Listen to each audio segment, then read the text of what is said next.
किया। गुरु जी सत्संग कर रहे हैं, बाहर बैठे शरारती तत्व ऊपर से पत्थर फेंकते। शुरुआती दौर कैसा था? जहाँ भैंस बांधते हैं ना, वो जगह देते। करना है तो यहाँ कीजिए पाठ अपना। गुरुदेव जी खुद सेवा करते थे। मैं पाइप ले पीछे पीछे, तो पाइप ले मैं आगे झाड़ू लगाता हूँ। तो जो आपने बताया ये बात बहुत ही अद्भुत है। एक जरूरी बात और बताना चाहते हैं आपको। अमर ग्रंथ साहिब को गुरु जी गले में लटका लेते थे। आपके पिताजी थे संत रामपाल जी महाराज। पिताजियों ने घर आना जाना बंद कर दिया। उसके बाद गुरुजियों ने लगभग घर त्याग दिया।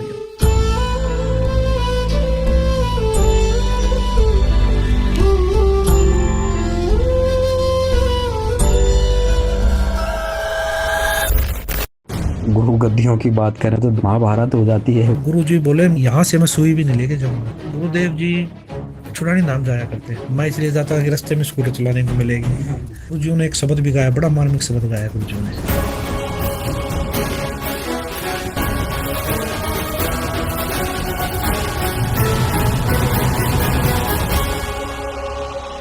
नमस्कार दर्शकों, हमारे पॉडकास्ट में आपका बहुत बहुत स्वागत है।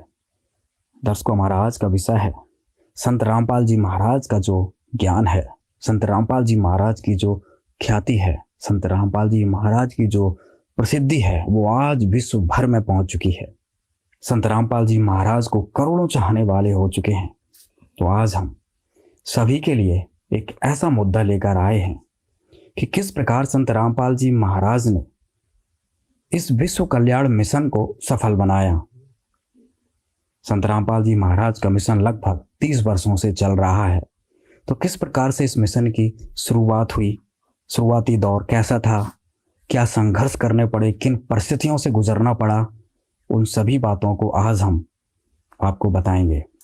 इन सभी बातों को बताने के लिए हमारे साथ खास मेहमान जुड़े हुए हैं, जिन्होंने संत रामपाल जी महाराज के संघर्ष को, शुरुआती दौर को बहुत ही करीबी से देखा हुआ है। तो आइए शुरू करते हैं। हमारे साथ जुड़े हुए हैं संत रामपाल जी महाराज के छोटे पुत्र मनोज दास जी। नमस्कार मनोज जी। अभिषेक जी नमस्कार। सत साहिब जी सच। अभिषेक जी, आपके चैनल पर जितने भी आपके दर्शक हैं सभी को मेरी तरफ से नमस्कार, सत साहिब जी। सर, संत रामपाल जी महाराज के जितने भी करोड़ों चाहने वाले हैं, करोड़ों फॉलोवर्स हैं, उनके सभी के मन में एक उत्कंठा होती है कि उनके गुरुजी ने किस प्रकार से संघर्ष किया, शुरुआती दौर कैसा था। आप संत रामपाल जी के छोटे बेटे हैं, तो आपने किस प्रकार से उन शुरुआती दौरों को देखा है, क्या महसूस किया है, क्या यादें आपके पास आज हैं जो आज हमारे दर्शकों को बता सकते हैं? अभिषेक जी, सबसे पहले मैं आपके चैनल के माध्यम से बताना चाहूँगा कि यह हमारा सबसे बड़ा सौभाग्य है। मेरे भाई बहनों का, मेरे परिवार का सबसे बड़ा सौभाग्य है कि हम संत रामपाल जी महाराज जी के घर में हमारा जन्म हुआ और संत रामपाल जी महाराज जी के परिवार में हम पैदा हुए। ये हमारा सबसे बड़ा सौभाग्य है जी। हमारे परिवार में दादाजी श्री नंदलाल जी, दादी जी श्रीमती इंद्रो देवी जी, और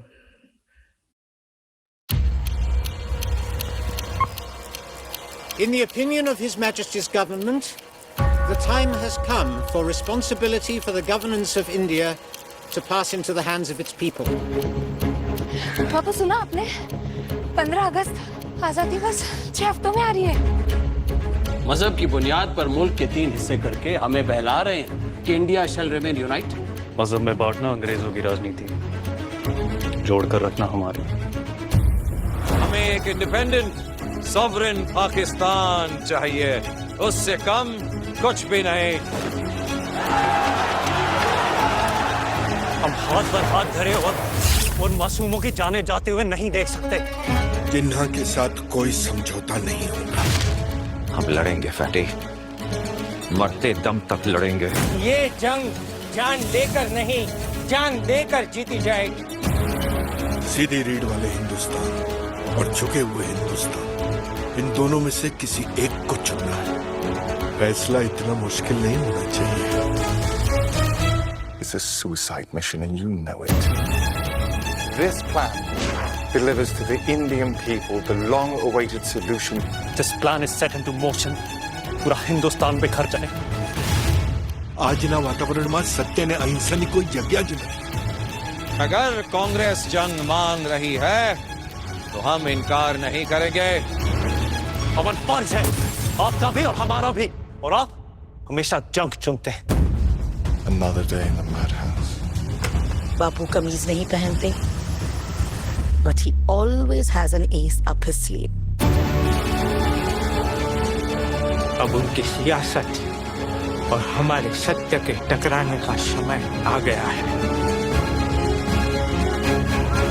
After 3 centuries of divide and rule, you leave us to fragment and quit. एक बार ये लकीर खींच गई। गुरुदेव जी 2 भाई और 4 बहनें, यानी कि मेरी 4 बुआ और मेरे चाचा जी और गुरुदेव जी हुए, और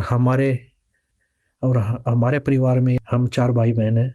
2 मेरी बहन है, 1 मेरे बड़े भाई साहब है, 1 मैं हूँ, सबसे छोटा मैं हूँ परिवार में। सर, अब आपसे हम उस शुरुआती दौर के बारे में जानना चाहते हैं, कब संत रामपाल जी महाराज ने नाम दीक्षा ली।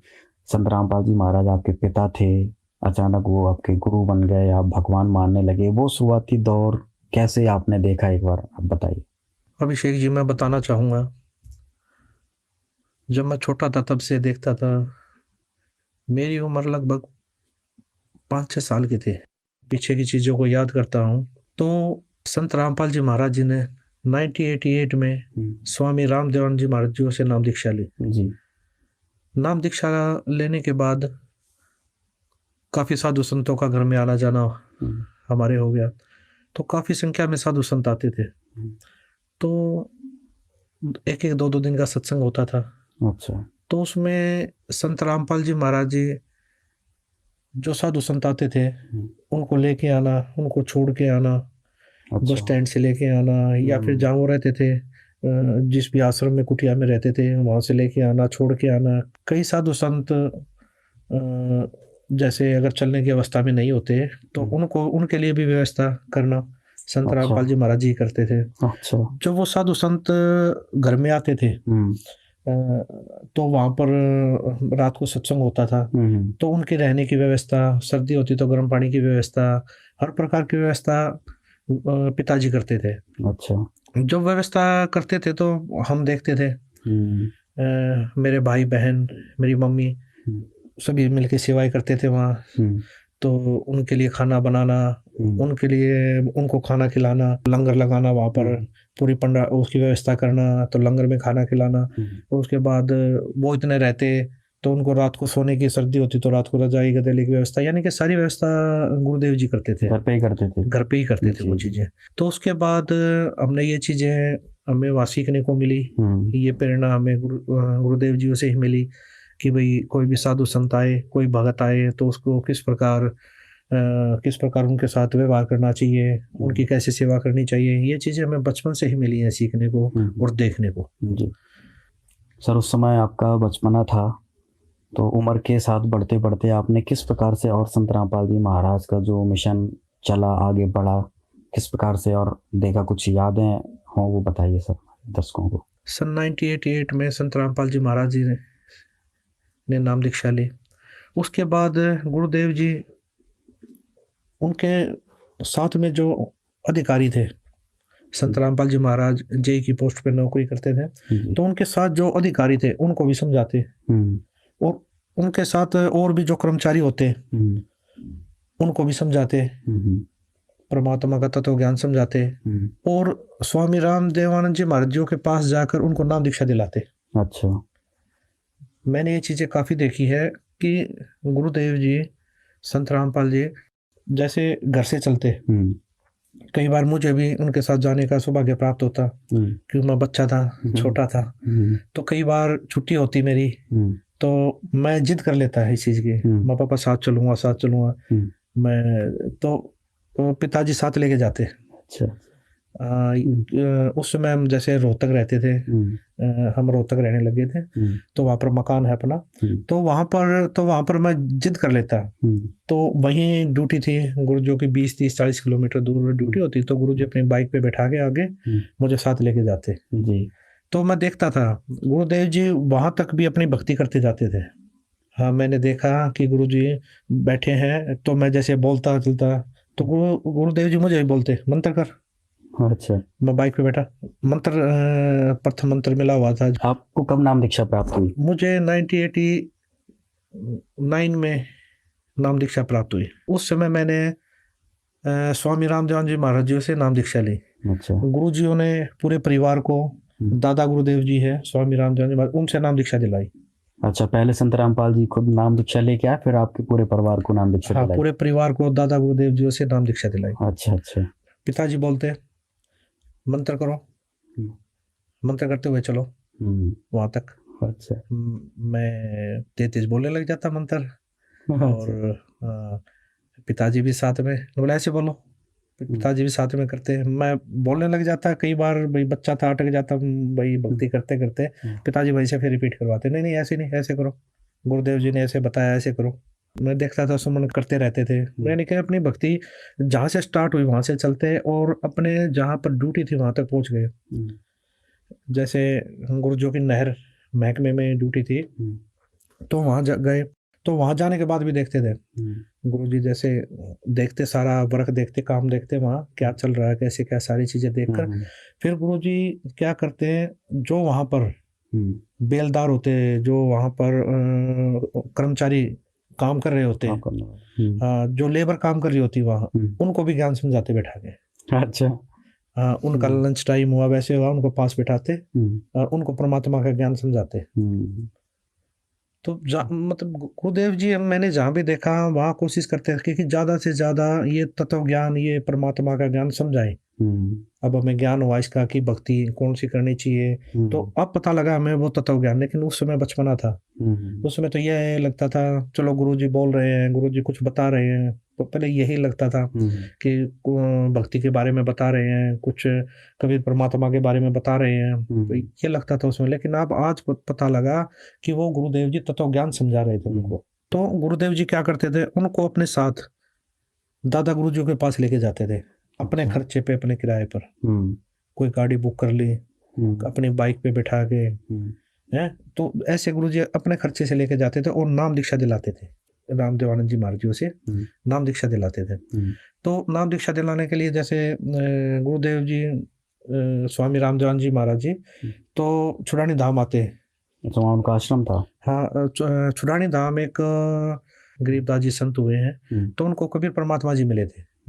वो कबीर परमात्मा जब मिले तो गरीबदास जी को सतलोक दिखा के लाए, वो सचखंड, वो सचखंड दिखा के लाए। तो वो दिखाने के बाद जो जो चीजें उन्होंने देखी वो सारी अपने ग्रंथ साहिब में लिखी, जिसकी वाणी 3 दिन चलती है। तो वो अमर ग्रंथ साहिब गरीबदास जी ने वो लिखवाया। तो वो 3 दिन का पाठ चलता है वहाँ पर। तो वहाँ पर एक ये लगा लीजिए एक आश्रम टाइप बना हुआ है, 3 दिन का वहाँ पाठ चलता है। तो वहाँ पर स्वामी रामदेवानंद जी महाराज जी आते थे। स्वामी रामदेव जी महाराज वहीं आते थे, तो उनके पास लेके जाते, उनको नाम दीक्षा दिलाते। जितने भी श्रद्धालु थे, जितने भी ज्ञान समझ चुके थे, तो उनको लेके जाते। तो ये मैंने काफी बार देखा है कि काफी संख्या में, हजारों की संख्या में नाम दीक्षा दिलाई संत रामपाल जी महाराज ने दादा गुरुजियों से। सर, जब वो दौर चल रहा था, संत रामपाल जी ने नाम दीक्षा ले ली, फिर दूसरों को ज्ञान समझा के नाम दीक्षा स्वामी जी से दिलाते थे, तो उस समय की कोई घटना क्रम आपको याद हो तो बताइए हमारे दर्शकों को। मैं आपको बताना चाहूँगा, जब मैं छोटा था तो मुझे स्कूटर चलाने का बड़ा शौक था। अच्छा अच्छा। गुरुजियों के पास स्कूटर थी, चेतक स्कूटर, पिताजी के पास। तो जैसे पिताजी आते तो माते साथ स्कूटर पे बैठ जाता है। अच्छा। तो बड़ा शौक था मुझे। हर बच्चे को एक होता है, शौक होता है कि भाई घर में कोई चीज़ है उसको चलाऊं। तो मुझे भी बड़ा शौक था। तो गुरुदेव जी छुड़ानी धाम जाया करते, तो मैं भी साथ जाता। मैं इसलिए जाता कि रास्ते में स्कूटर चलाने को मिलेगी। और गुरुजी स्कूटर देते भी थे रास्ते में चलाने के लिए। जैसे हाईवे होता तो हाईवे से अप्रोच रोड होता तो गुरुजी वहां देते।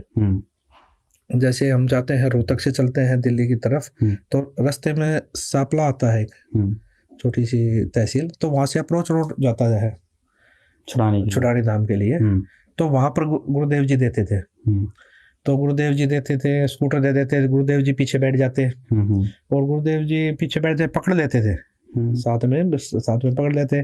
तो मैं चलाता, तेज करता, कोई मंदा करता। मुझे शौक था, मैं चलो चुरानी धाम जा रहे हैं और स्कूटर चलाने को मिलेगी। तो वहां जाते थे तो वहां ये था, मेला लगता था, खिलौने मिलेंगे खेलने के लिए, खिलौने खरीदूंगा, फिर खेलूंगा। और तो ये एक कुछ भी लगा लीजिए इस चीज को, ये एक बड़ा ही वो बच्चों को होता है, उत्सुकता होती है। तो मैं इस प्रकार जाता था। तो गुरुजी साथ जाते, तो गुरुजी जैसे स्कूटर चलाने को देते तो वहां पर खिलौने दिलाते। अच्छा। हाँ, खिलौने दिला के मैं वहां खेलता। खेलने के बाद गुरुदेव जी मेरे को बोलते, बहुत खेल लिया ना। हाँ पापा, बहुत खेलता, बचपना था, बोला चल अब मेरे साथ। तो गुरुदेव जी मुझे लेके जाते अंदर भंडारे में।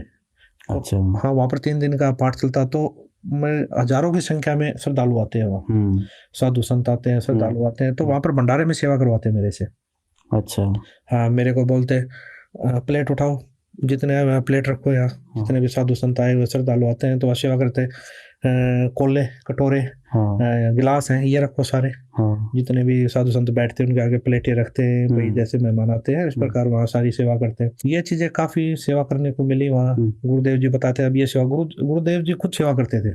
अच्छा। वहाँ साधु संतों के सामने प्लेटें रखना, कटोरे रखना, उनको सब्जी डालना, और भंडारे में फुलके राम बनवाना, यानी कि रोटियां बनवाना। उसके बाद उनको भाई रोटी, भाई वहां से सेवा पूरी होने के बाद फिर भंडारघर में चले जाते गुरुदेव जी। फिर वहां पर सेवा करते हैं, बाल्टी लेकर सभी को सब्जी डालना, उसके बाद फुलके वितरित करना, उसके बाद पानी देना, जो भी होता मैंने देखा वहां पर। और तो और उसके बाद जब सारे साधु संत खा के चले जाते खाना, तो वहां पर पोछा लगाना। ये चीज मैंने आंखों से देखी है। गुरुदेव जी बाल्टी लाते और वो अपना पोछा होता है जो लगाते हैं घरों में, वो वाला गुरुजी लेके आते कपड़ा। उसके बाद पूरे जितना बड़ा पंडाल होता है सारे पे पोछा लगाते। अच्छा। और उसके बाद धुलते। उसके बाद पूरे उसकी जितना जहाँ भंडारा करते हैं उसकी सफाई करते। अच्छा। हाँ, उसकी सफाई करते झाड़ू के साथ में मेरे को लगाते। अच्छा। हाँ, ये ले, जैसे पानी था, पाइप लगे, पाइप ले पीछे तो पाइप ले, मैं आगे झाड़ू लगाता हूँ। अच्छा। ये चीजें मैंने देखी है। गुरुजी संत रामपाल जी खुद सफाई करते थे। खुद सफाई करते थे, खुद ये चीजें करते थे। और सफाई करते थे किस, ये लगा लीजिए जेई की पोस्ट पे होते हुए, एक अधिकारी के पोस्ट पे होते हुए मैंने ये चीजें देखी है कि गुरुदेव जी खुद अपने हाथों से सारी चीजें करते थे। बहुत बड़ी बात है। और एक बात और बताना चाहूंगा अभिषेक जी, एक बार हम चुरानी धाम में गए हुए थे, तो 3 दिन का समागम था, मध्य वाला दिन था। तो सवेरे 5-6 बजे की बातें हैं, हजारों की संख्या में साधु संत आए हुए, श्रद्धालु आए हुए। तो वहां पर सीवर चौक हो गया सारा। अच्छा। लैट्रिन बाथरूमों का सारा सीवर चौक हो गया, जाम हो गया, पानी भर गया। तो पानी भर गया तो सारा अफरा तफरी मच गई वहाँ। भाई वही लैट्रिन बाथरूम थे जितने थे, 100-150 लैट्रिन बाथरूम थे, सारे जाम, ब्लॉक में जो। तो गुरुजी ने देखा ये क्या हो गया। तो गुरुजी, मैं वहां खड़ा देख रहा है, गुरुजी वहां पर डंडा पड़े थे, डंडा लेके आए, फट्टी लेके आए और सीवरों की सफाई करने लगे। ढक्कन उठाया, सीवरों की सफाई वहां पर कर। एक जेई अधिकारी होते हुए उनको देखकर कि जेई साहब लगे हुए हैं, गुरुजों को काफी संख्या में जानते भी थे वहां। तो उनको देखकर, गुरुजों को देखकर और भी आए, और भी श्रद्धालु जो आए हुए थे उनको देखकर, देखो जेई साहब भी लगे हुए हैं। अच्छा। है मतलब सफाई में लगे, वो भी शिविरों की सफाई में, उनको देखकर वो भी साथ लगे। फिर तो उन्होंने मिलकर सारी सफाई करवाई। सफाई होने के बाद लैट्रिन बाथरूम सारे ये नहीं वो रुकी, मतलब उसके बाद लैट्रिन बाथरूम साफ करना, सारी चीजें गुरुजी करते थे सारे। जैसे 9-10 बजे तक नहा के सारे साथ चले जाते, फिर भीड़ कम हो जाती है। उसके बाद बाल्टी लेके पूरे लैट्रिन बाथरूमों की सफाई करना, ये चीजें मैंने खुद अपनी आंखों से देखी है। ये चीजें सेवा भाव भी हमें देखनी है, के भी प्रेरणा स्रोत संत रामपाल जी महाराज जी हैं। एक बात और बताना चाहता हूँ, एक बार हम चुरानी धाम गए हुए थे, तो जैसे आश्रम में जाते हैं, मंदिर में जाते हैं अंदर, तो उससे पहले कच्चा था। इधर वो लगी हुई थी, नल लगे हुए थे, टूटियां लगी हुई थी पानी की, पैर हाथ धो के अंदर जाते थे। तो वहां पर कच्चा था, तो क्या था वहां पर बहुत ज्यादा कीचड़ हो गया, पैरों पे मिट्टी लग के आई, पैर धोए, उसके बाद फिर चले, तो वहां बहुत ज्यादा जैसे दलदल टाइप हो गया। तो वही पैर लेके अंदर जा रहे, तो गुरुजी ने देखा ये तो भाई गंदगी जा रही है आश्रम में। तो गुरुजी ने क्या करा, एक डंडी लेके आए, उसका वाइपर बना, उसके आगे बोरी लगाई और वहां से सफाई करने लगे, पूरी उसके वाइपर के साथ पूरी सफाई की वहां पर। हाँ, वो जैसे था तो वहां पर पूरी सफाई की, तो पूरी सफाई करते रहे, मैं भी देख रहा, मैं भी तो गुरुजी ने बुलाया मेरे को, इधर सफाई कर, वाइपर लगाया। हाँ, जब तक जितने श्रद्धालु जा रहे हैं ये गंदगी नहीं रहनी चाहिए, सफाई करो इसकी, है बेटा, सेवा करो यहाँ पर। तो उसके बाद मैं भी लग गया सेवा करने। तो मैं बच्चा था, बचपना में भाग भाग के कर रहा, वाइपर लेके इधर से उधर भाग रहा, वो लगे फिर उधर एक बच्चा खेल की तरह।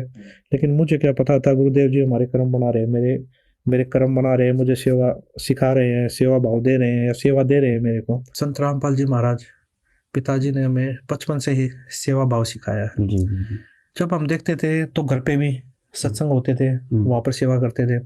उसके बाद छुड़ानी धाम जाते थे हम, तो वहां पर भी पूरा परिवार सेवा करता था। भंडारे में सेवा करना, पंडाल में सेवा करना, तो हर जगह पूरा परिवार सेवा करता था वहाँ। तो यही सेवा भाव पूरे परिवार को संत रामपाल जी महाराज जी ने हमें सिखाया है। आज भी हमारा पूरा परिवार सेवा करता है। मेरी माता जी भंडार घर में फुल्का बनवाना हो,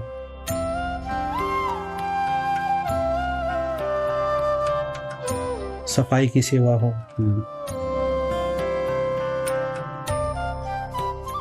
या फिर खाना फुल्के बनवाने की सेवा हो,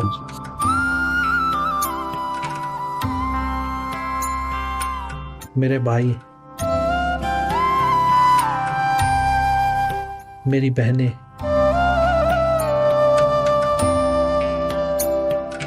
हम आज अपना बहुत बड़ा सौभाग्य मानते हैं। आज भी हम संगत में सेवा करते हैं।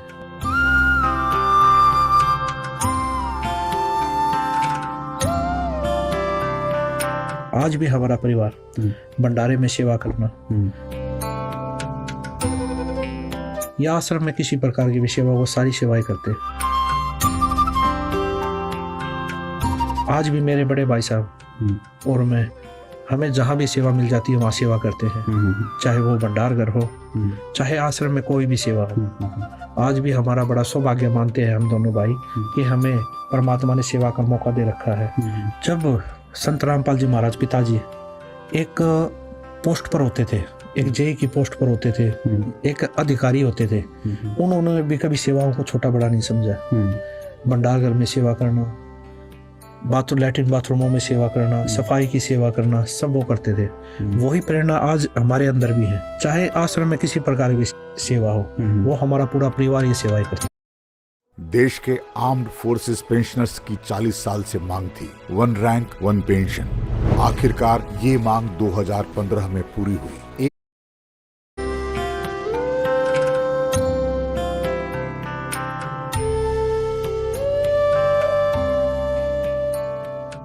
और हम अपने आप को ये भी नहीं मानते कि हम संत रामपाल जी महाराज जी के परिवार से हैं, तो हम ये सेवाएं नहीं करेंगे। तो हमारे अंदर आज भी ये चीजें है नहीं कि हम कोई भी ये सेवा छोटी है, ये सेवा बड़ी है। तो हम सभी सेवाएं करते हैं और ये सभी प्रेरणा हमें संत रामपाल जी महाराज जी से मिली। अच्छा सर, बचपन में कुछ और याद हो? संत रामपाल जी महाराज सब पाठ करने जाते थे, आप जब वो घर से ड्यूटी से आते थे, तो इस प्रकार की कुछ और याद जुड़ी हो उनसे रिलेटेड, आपको याद हो वो बताएं एक बार।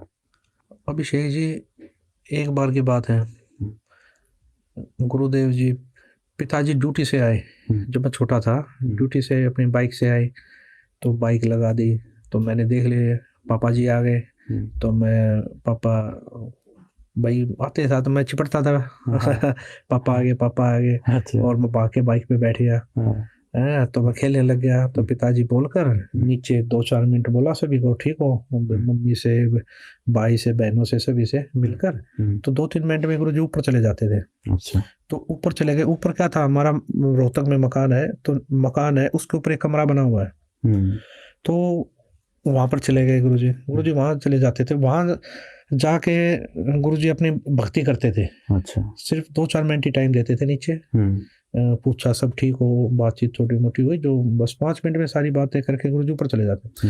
तो उसके बाद मम्मी, मैं बाहर खेल रहा था, मम्मी अंदर से बाहर आई, बोले आपके पापा आ गए, आपके पिताजी आ गए, पापा आ गए, पता लगा? हाँ हाँ पापा आ गए, देखो ये बाइक रही, मैं खेल रहा हूँ, हाँ पता लग गया, मिल लिया मैं, यानी कि मेरा था मिल लिया पापा से। बोला अच्छा अच्छा। तो बोला पहले पानी दे के आओ और फिर चाय, मैं चाय बना रही हूँ, फिर चाय दे के आई ऊपर। अच्छा।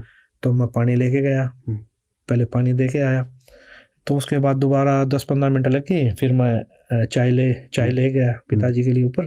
तो मैं क्या देखता हूँ, तो वहाँ दरवाजा जैसे थोड़ा ऐसे कर देते हैं, बंद ना करते हुए ढाल देते हैं थोड़ा। तो मैंने क्या किया, मैं तो अपनी मस्ती में लेके कप और वो ट्रे में गया, भागा हाथ में ट्रे थी, गेट खोला थोड़ा, ट्रे के साथ कोई पैर के साथ थोड़ा गेट खोला एकदम। तो मैं क्या देख रहा हूँ, गुरुदेव जी बैठे हुए हैं, एक रूम था ना, नीचे बैठे हैं और रिकॉर्ड कर रहे हैं, कैसेट रिकॉर्ड कर रहे हैं। तो कैसेट जैसे अपने आप ही रिकॉर्डिंग पे लगा रखा, अपने आप ही बोल रहे हैं, शब्द बोल रहे हैं, अपने आप ही जैसे सत्संग कर रहे थे। तो मैंने दरवाजा खटखट किया, तो गुरुजन ने देखा भाई चाय आ गई, गुरुजन ने बंद कर दिया बोलते बोलते। तो ये चीजें मैं कई बार देखता था। हाँ, तो एक बार देखा जैसे गुरुदेव जी रिकॉर्डिंग कर रहे हैं, तो उसके बाद एक रिकॉर्डर था, टेप रिकॉर्ड टाइप, वो रिकॉर्ड, तो एक और रखा उसमें से, फिर उसमें रिकॉर्ड करे कैसेटों में। अच्छा। तो ये चीजें मैं देखता था, तो गुरुजी रिकॉर्डिंग करके फिर वो कैसेट फ्री में देते थे, कैसेट बना के फिर फ्री में दे। हाँ, गुरुजी बनाते थे वहाँ कैसेट ला के रिकॉर्ड। पहले तो सत्संग करते, उसके बाद जैसे शब्द गाते, सत्संग रिकॉर्ड करते, फिर कैसेट बनाते, फिर मैंने देखा फ्री में देते थे गुरुजी। क्यों मैंने देखा वहां पर, मैं एक बार जैसे मार्केट में गया था, मैं गुरुजी के साथ मार्केट रोहतक शहर में जाता, तो वहां पर फ्री में कैसेट देते थे गुरुजी, किसी के पास बैठ के समझा के बोला। उसके बाद वो क्यों, वो टाइम आदमी है, दुकानदार है, कम दे पाता। अच्छा। मैंने खुद देखा है। तो एक बढ़िया थे, हम गए वहाँ, तो गुरुजी बैठ गए उनके पास जाकर। तो गुरुजी के बढ़िया के पास तो वैसे टाइम नहीं, दुकानदार के पास तो कभी कोई ग्राहक आ रहा है, कभी कोई 10 मिनट समझाया, फिर उठ के सामान देने चला गया। तो गुरुजी क्या करते थे, बोला ये कैसेट है, ये आप सुन लीजिए। अच्छा, मतलब दिन भर ड्यूटी करते, शाम को आकर कैसेट रिकॉर्ड करते, उसके बाद फिर प्रचार के लिए कैसेट देते। 5-10 मिनट के बाद फिर वो चला जाता, यानी वो चीजें नहीं हो पाती, वो समझ नहीं पाता है, कैसे समझ पाता 5-10 मिनट में परमात्मा का तत्व। तो वो कैसेट देते गुरुजी, फ्री में बांटते थे।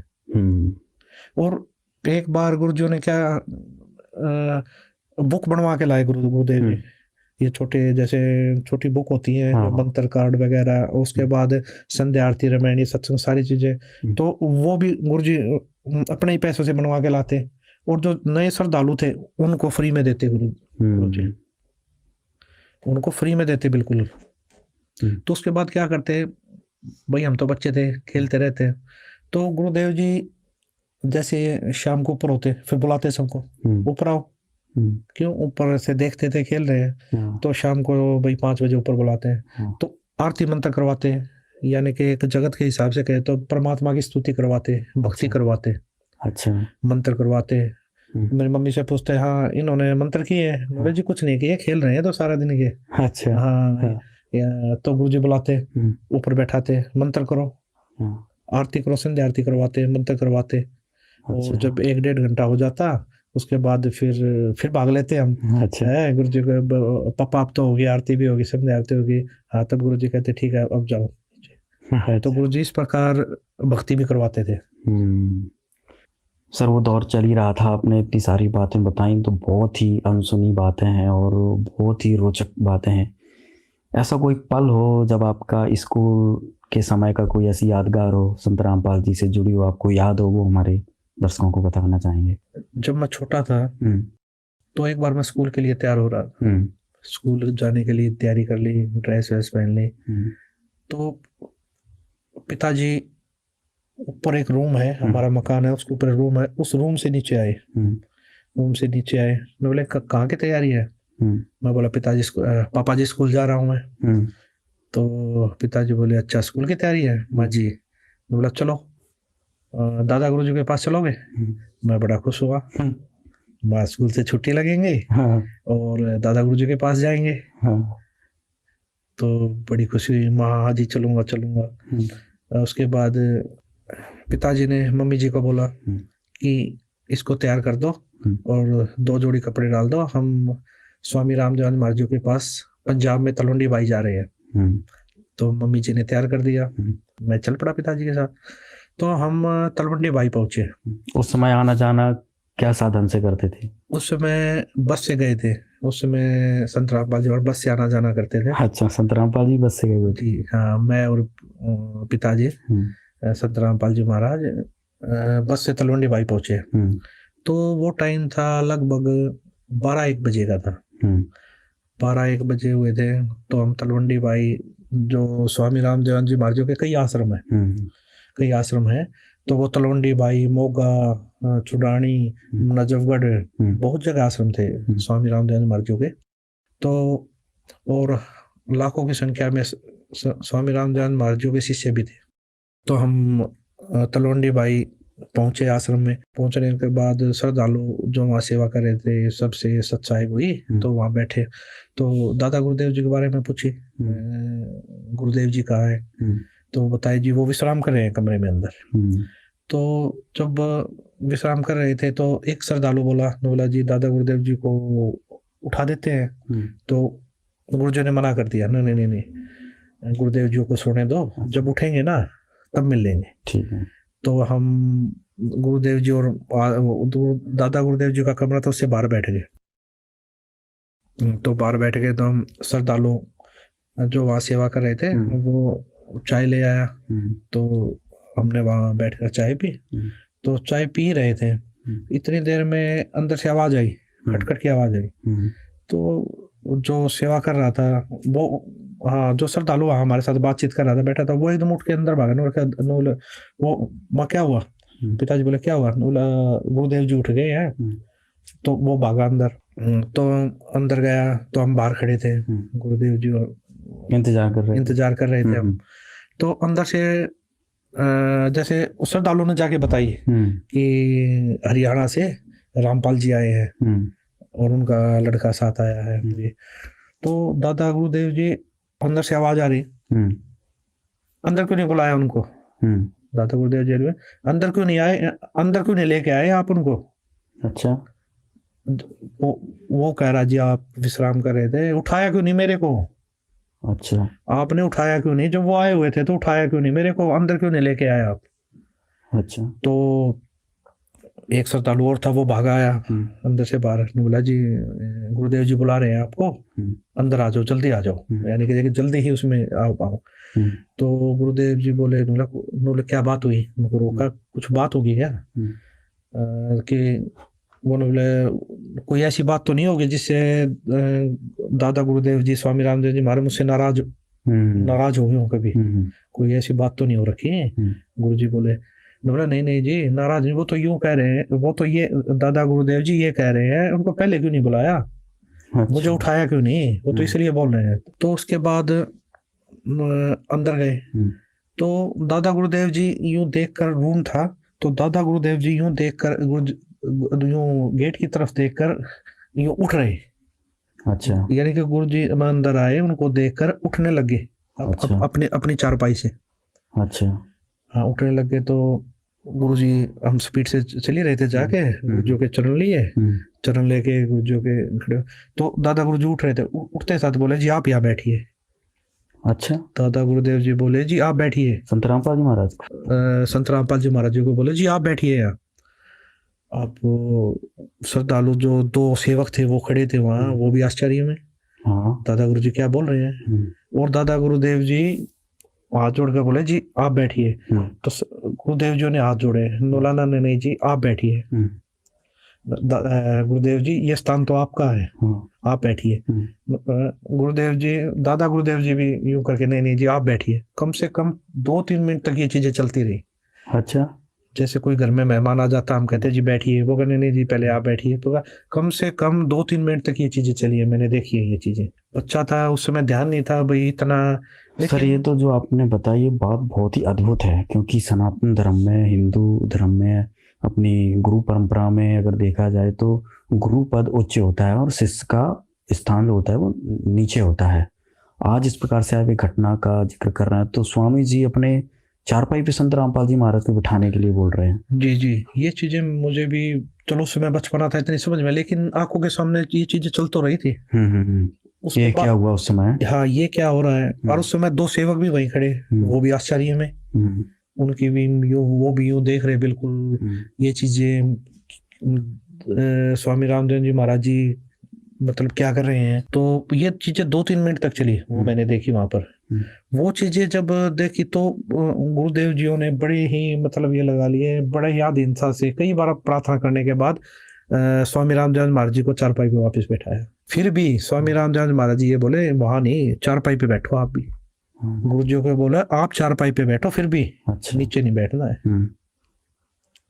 गुरुदेव जी ने चरण पकड़े और गुरु जी के चरण लिए, चरण लेके गुरुदेव जी नीचे बैठ गए, चरण दबाने लगे। गुरुदेव संत रामपाल जी महाराज जी बोले, बोला जी संत रामपाल जी महाराज जी चरण सेवा करने लगे। तो मैं भी चरण सेवा करने लग गया। तो स्वामी रामदेव जी महाराज जी तब भी मैं देख रहा था, उस समय भी बड़े ही गुरुजों की तरफ देखते रहे। फिर भी मतलब यूं देखते रहे, गुरुजों की तरफ देखते रहे। अच्छा, हाँ, ये चीज बड़ा ही अचंभित लगी उस समय। मैं देख रहा था, मैं ये क्या चीज है क्या नहीं। श्रद्धालु जो सेवक खड़े थे वो तो मतलब ये लगा लीजिए देखते ही रहे, बिल्कुल आंखें फटी रह गई उनकी। दादा गुरुदेव जी क्या इतना महत्व दे रहे हैं, क्या बात है। तो ये चीजें मैंने देखी उस समय। तो ये चीजें जो समझ में आ रही हैं, ये चीजें तो जैसे सत्संग सुनने को मिले, संत रामपाल जी महाराज जी को पता लगा। उस समय भी आज से 600 साल पहले भी ये घटना घटी थी। अच्छा, कैसे? ये जिस समय कबीर परमात्मा जी आए उस समय भी स्वामी रामानंद जी महाराज कबीर साहब जी के गुरु जी थे, नाम दीक्षा ली थी। तो कबीर परमात्मा स्वामी रामानंद जी महाराज जी को सतलोक दिखा के लाए, वो सचखंड दिखा के लाए। सारी इस काललोक का या इस पृथ्वी का लगा लीजिए जितने भी ब्रह्मांड सब दिखाया उन्होंने, उनको उनके बारे में जानकारी दी। तो ये सारी जानकारी मिलने के बाद स्वामी रामानंद जी महाराज जी को भक्ति का ज्ञान हो गया, उस सचखंड का ज्ञान हो गया। तो इसी प्रकार स्वामी रामानंद जी महाराज जियों ने कबीर परमात्मा को हाथ जोड़कर प्रार्थना की कि जी आप मुझे नाम दीक्षा दीजिए, आप ही परमात्मा हो। जब उनको ज्ञान होगा उन्होंने बोला आप ही परमात्मा हो। अच्छा, तो मैं कैसे बैठ सकता हूँ जी ऊपर, कैसे मैं आपका गुरु हो सकता हूँ। तो ये चीजें जब देखी, ये चीजें उस समय भी ये घटना घटी थी, ये विचित्र घटना हुई थी उस समय भी। तो स्वामी कबीर परमात्मा ने स्वामी रामानंद जी महाराज जी को भी यही बोला था उस समय कि जी गुरु और शिष्य का नाता है, ये बना रहेगा, ये भक्ति काल का कलयुग तक कबीर परमात्मा बोले ये चीजें चलेंगी और वहां तक लेके जानी है हमें। तो आप मेरे गुरु रहो, मैं आपका शिष्य रहूंगा। और ये भक्ति युग है, ये गुरु शिष्य का नाता बना रहेगा, ये मेरी आपसे प्रार्थना है। तो ये चीजें अब जो देखने को मिल रही है, ये चीजें कुछ मुझे तो लगा वही बिल्कुल, ये तो वही घटनाक्रम जो अभी आपने 600 वर्ष पहले कबीर जी का बताया, वही घटनाक्रम इस समय आपने जो देखा, ये तो बहुत ही अद्भुत बात है। जो हमारे दर्शक हैं वो इस घटना को अच्छा बुलाने के बाद उनको अपने पास बैठाया। अपने पास बैठा के स्वामी रामदेव जी महाराज जी बोले, जितने भी श्रद्धालु वहां बैठे हुए थे, आज के बाद संत रामपाल जी महाराज जी नाम दीक्षा देंगे सभी को।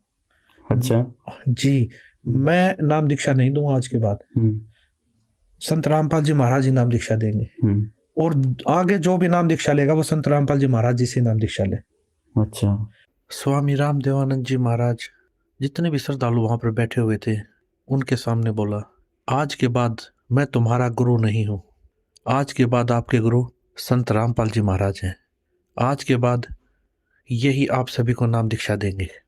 और तो और सबसे विचित्र बात, जिन्होंने मेरे से भी नाम दीक्षा ले रखी है, वो दोबारा संत रामपाल जी महाराज जी से नाम दीक्षा ले। अच्छा, ये चीज मैंने अपनी आंखों से देखी, कानों से सुनी। अच्छा, और वहां पर सैकड़ों की संख्या में भगत बैठे थे, उन्होंने भी सुनी। इतना कहकर स्वामी रामदेवानंद जी महाराज जी ने संत रामपाल जी महाराज जी की तरफ देखा और बोले, संत रामपाल जी, आप जी के बराबर इस पृथ्वी पर कोई संत नहीं होगा। और ये चीज एक बार नहीं कही स्वामी रामदेवानंद जी, दादा गुरुदेव जी ने, ये कम से कम सैकड़ों बार बोला है। अच्छा, ये चीजें जहां भी जैसे छुड़ानी धाम में भी बोला।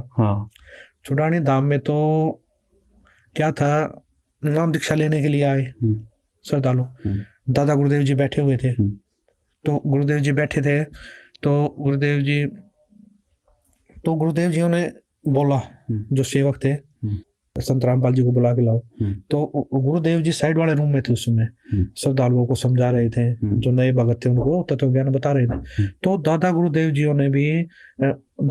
जी ने बुलाया संत रामपाल जी, और बुला लिया था कि सेवक गए, वो बोले जी दादा गुरुदेव जी बुला रहे हैं, गुरुदेव जी बुला रहे हैं।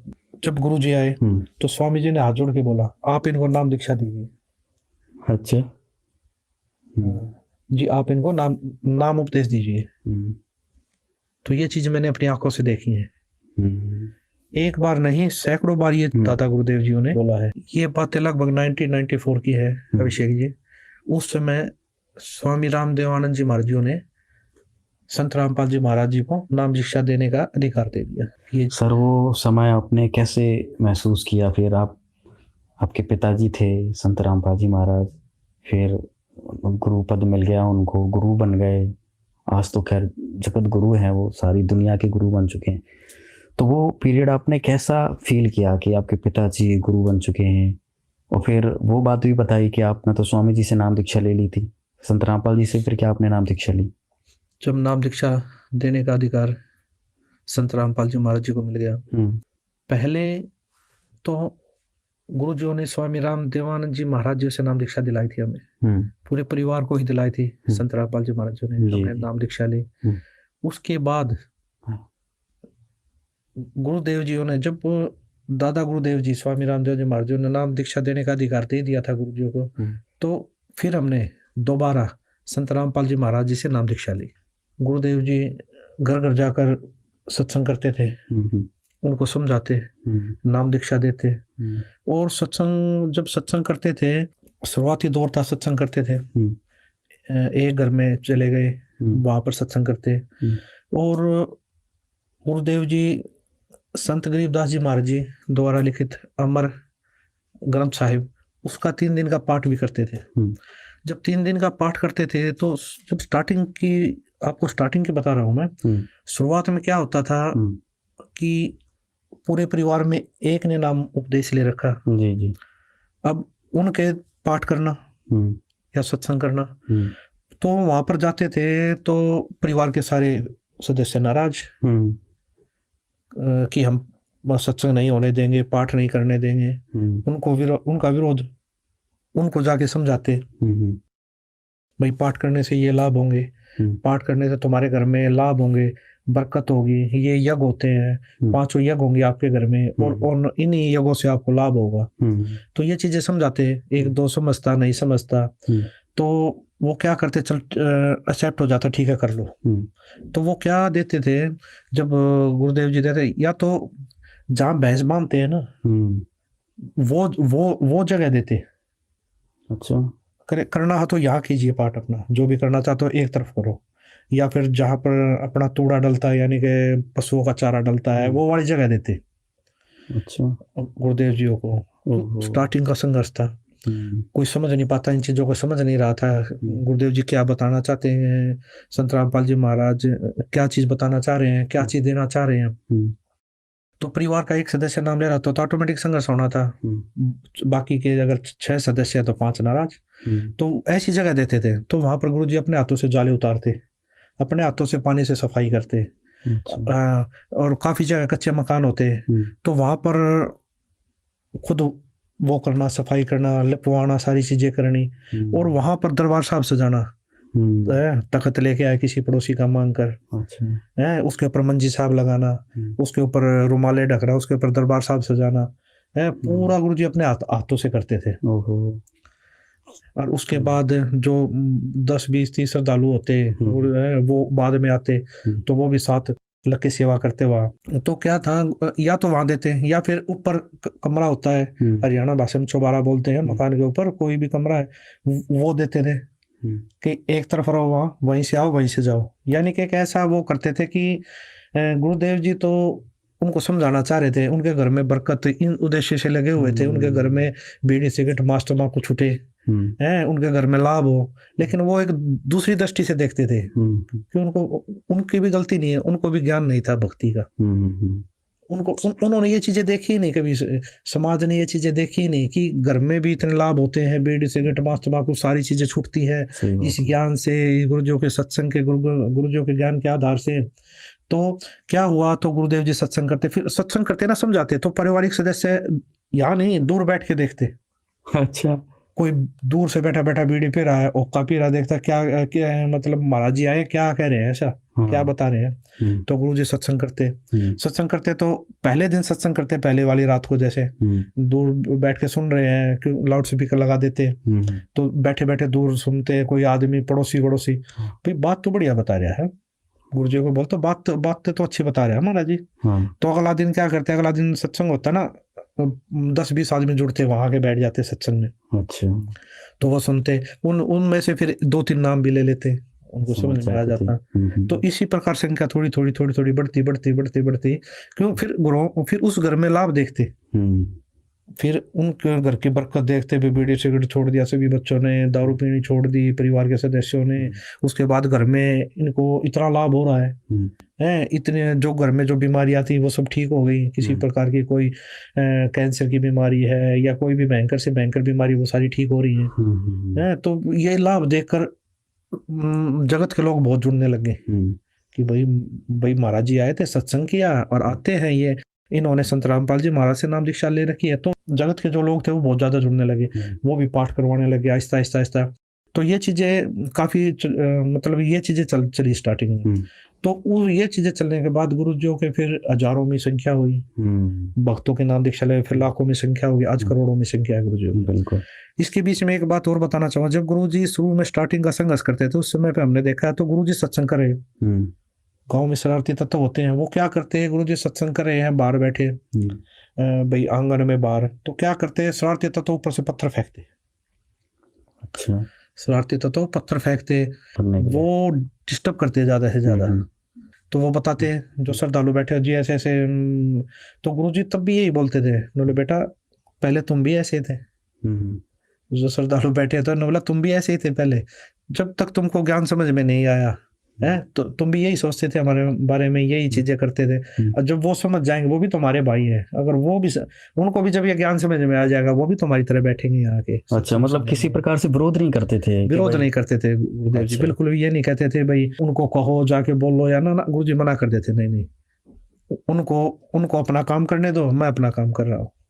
अच्छा, भक्तों को थोड़ा गुस्सा होता, जो ऐसे कैसे कर दिया, ऐसे कैसे वो कर रहे हैं, मतलब तो गुरुजी मना कर देते, नहीं झगड़ा नहीं करना है, वो अनजान है, उनको ज्ञान नहीं है अभी इस चीज का। तो ये चीजें काफी बार हुई। और ये एक चीज और देखने को मिली, ये एक जगह नहीं कई जगह हो जाती थी। तो उसके बाद वही जो पत्थर फेंकते थे, पता नहीं होता पत्थर फेंक के भागे, वो आके बताते थे, जब उनको समझ में आती थी, फिर वो सत्संग पता लग गया उनको, सत्संग कहीं सुना, तब आके मैंने खुद देखा है गुरुजी के आगे हाथ जोड़ते हुए, बोला जी हमें माफ कर दो। गुरुजी बोले क्या हो गया भाई? बोला जी हम आप आते थे ना हमारे इस गाँव में, हम पत्थर फेंका करते आपके ऊपर। आज वो हाथ जोड़े बैठे थे गुरुदेव जी के आगे, और गुरुदेव जी उनको उठकर गले लगा रहे हैं। गुरुजी बोला कोई बात नहीं भाई, कोई बात नहीं बेटा, आज आपको समझ में आ गई ये चीजें, तो आज हमारे साथ लग के आप परमात्मा का ज्ञान हो गया आपको। वो रोते, मैंने रोते हुए देखा उनको कि जी हमसे बहुत बड़ी गलती हो गई। क्यों? उनको तो ज्ञान समझ में आ गया, भक्ति समझ में आ गई थी कि एक संत को सताने का, दुख देने का क्या दर्द होता है। और गुरुजी फिर भी माफ करते, कोई बात नहीं बेटा, तो आप भी हमारे बच्चे, उस समय तुम अनजान थे, आज आपको ये चीजें समझ में आ गई, ज्ञान समझ में आ गया। बहुत कठिनाइयों से दौर गुजरा है वो, गुरुजियों ने बहुत संघर्ष किया है। तो अभिषेक जी एक शुरुआती दौर की एक बात और बताऊंगा मैं आपको जी। गुरुदेव जी जब पाठ स्टार्ट हुए, तो गुरुदेव जी के पास स्कूटर थी, चेतक स्कूटर, तो उसी पर सारी सामग्री लेके जाते थे। अच्छा। जैसे लाउड स्पीकर हुआ, एम्पलीफायर हुआ, बैटरी हुई, उसके बाद राशन का सामान हुआ, उसके बाद सामग्री हुई, पाठ की सामग्री, वो सारी चीज गुरुदेव जी स्कूटर पे लेके जाते थे। तो सारा सामान खरीद कर अमर ग्रंथ साहिब, अमर ग्रंथ साहिब को गुरुजी गले में लटका लेते थे, गले में ऐसे डाल के बटा ऐसे लटका लेते, क्यों अनादर ना हो। अच्छा, कहीं इधर रखें, पीछे रखें ना, सारा सामान स्कूटर पे एडजस्ट कर लेते थे। स्कूटर पे ही रखकर और फिर स्कूटर लेके जाते थे गुरुदेव जी, फिर अगले घर में पहुंचते थे। और तो ये बातें मैं शुरुआती दौर की बता रहा हूँ, जब शुरुआत गुरुदेव ने कम से कम काफी सालों तक ऐसे संघर्ष किया।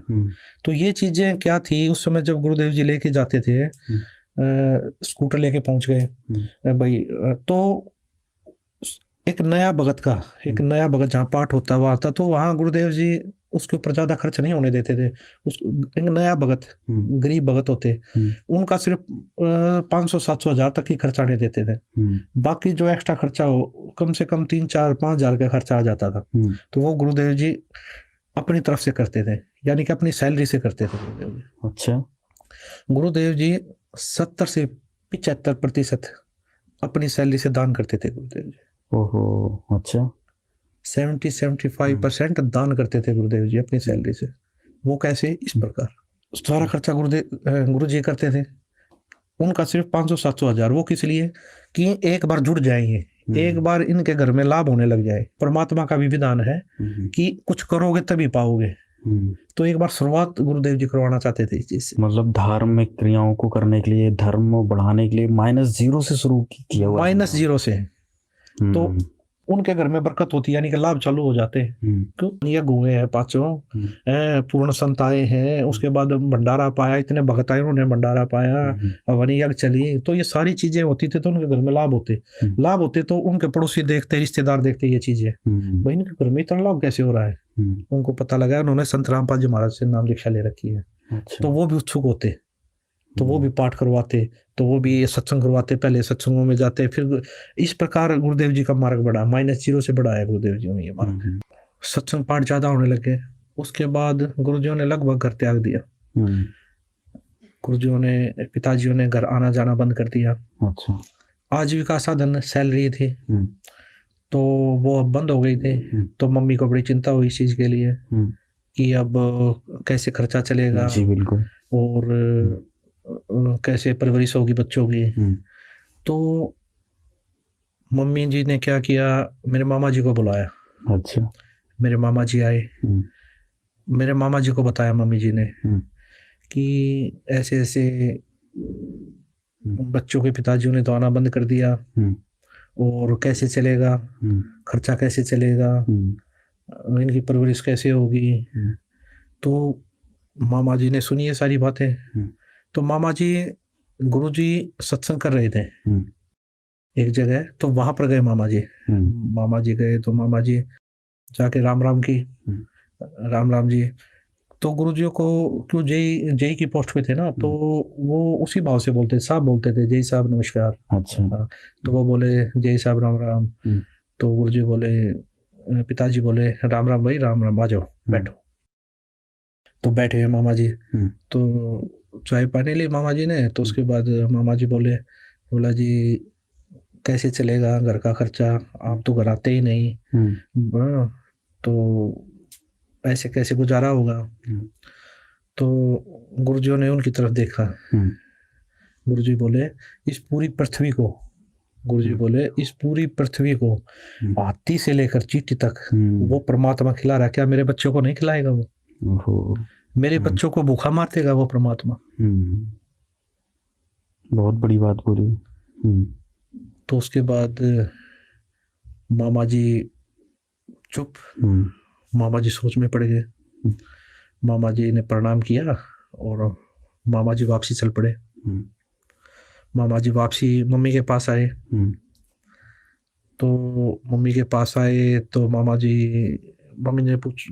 जी को बताया, बोला क्या क्या बात हुई। तो मामा जी ने सारी बातें बताई, ये बात हुई। तो मम्मी जी बोले कैसे होगा। तो मामा जी बोला मेरी हिम्मत नहीं है, मेरी हिम्मत नहीं है दोबारा जाके ये बातें बोलने की। आज इतनी बड़ी बात बोल दी है उन्होंने, आज जय साहब ने इतनी बड़ी बात बोल दी है कि मेरी हिम्मत नहीं है दोबारा जाके बात करने की बहन। तो ऐसे चलता रहा। कुछ टाइम के बाद फिर मेरे चाचा जी मम्मी ने अंकल जी को बुलाया, हम्म, उनको भी बताई भाई खर्चा कैसे चलेगा, बच्चों की परवरिश कैसे होगी। ये चीजें देखकर अंकल जी ये सारी बातें सुनी।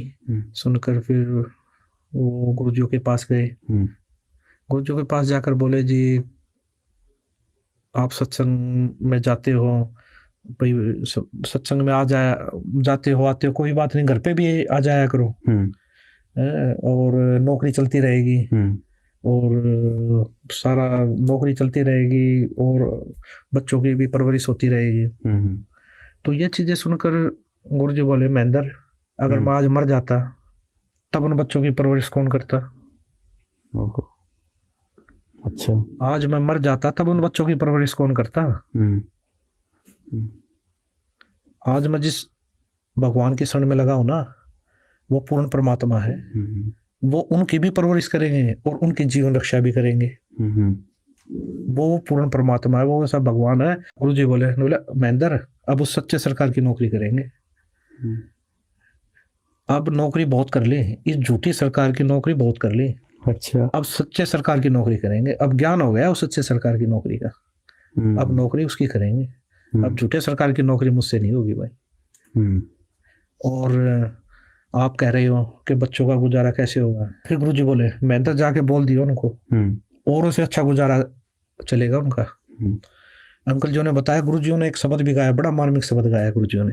अच्छा, वो शब्द गाकर फिर गुरुजियों ने आशीर्वाद दिया, बोला महेंद्र बोल दियो उनको, जो और है ना वहां पर है उनसे ज्यादा अच्छा गुजारा चलेगा उनका। उससे कुछ दिन के बाद मेरे बड़े भाई साहब है, उन्होंने दुकान की, उन्होंने परचून की दुकान की, और गुरुदेव जी का आशीर्वाद से, गुरुदेव जी की दया से वो दुकान ऐसी चली, वहां पर जितनी भी दुकानें जिनकी 20-20 साल की चली हुई थी, वो भी चर्चा करते थे, वो भी आश्चर्यचकित थे, इनके इतनी अच्छी दुकान कैसे चल रही है। अच्छा। इतनी भीड़ लगती थी हमारी दुकान पे, उदाहरण था हमारी दुकान का, इतने अच्छा। कम समय में इतनी प्रोग्रेस हमने जीवन में पहली बार देखी है। तो हमारी इतनी अच्छी दुकान चली कि महीने में हम 1 से 1.5 लाख रुपए मंथली कमा रहे थे उस समय। अच्छा, 1998-1999 में संत रामपाल जी महाराज का आशीर्वाद फल गया। जी, संत रामपाल जी महाराज जी का आशीर्वाद, वो आशीर्वाद दिया हुआ गुरुजियों का, वो फल रहा था उस समय। उस समय 1 से 1.5 लाख रुपए हम कमा रहे थे उस परचून की दुकान से। और ये लाभ हमें ही नहीं, जिसने भी संत रामपाल जी महाराज से नाम दीक्षा ली, उन सभी को इसी प्रकार के लाभ हो रहे थे। किसी भी प्रकार की घर में बीमारी है, वो सब ठीक हो रही है। इसी प्रकार का किसी को भी, हम तो भगवान उसी को मानते हैं। आज ये लोग भगवान परमात्मा उसी को मानता जो सुख दे, वो सारा सुख संत रामपाल जी महाराज से नाम दीक्षा लेने के बाद मिल रहा था, हमें नहीं। आज करोड़ों की संख्या में, लाखों की संख्या में जो भगत जुड़े हुए हैं, आज उनसे आप पूछ लीजिए, वो बताते नहीं थकते, सुनने वाला थक जाता। उनके घर में इतने लाभ मिलते हैं, इतने लाभ मिले हैं गुरु जी की दया से। आप किसी भी संगत के किसी भी भगत से पूछ लीजिए, उनको आज घर में सैकड़ों लाभ मिले हैं।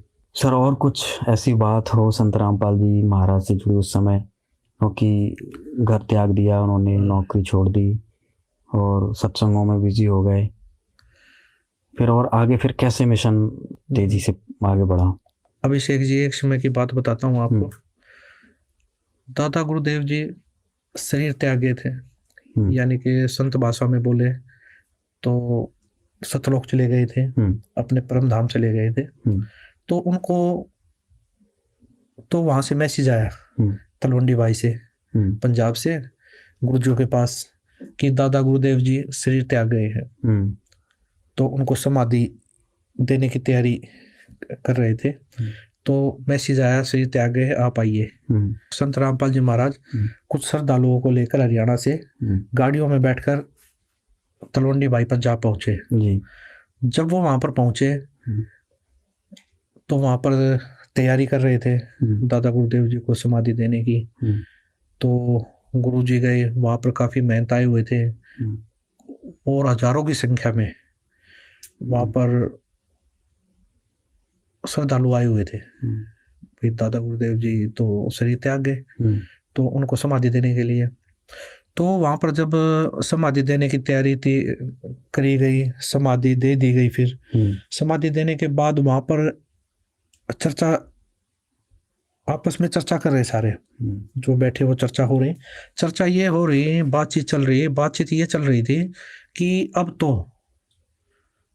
तो जितने भी आश्रम हैं, जितने भी शिष्य हैं, और जितनी भी वो व्यवस्थाएं हैं या कोई सामान है या कोई भी चीज वहां पर, गाड़ी है या जो भी व्यवस्था, वो तो अब संत रामपाल जी महाराज जी के पास होंगी।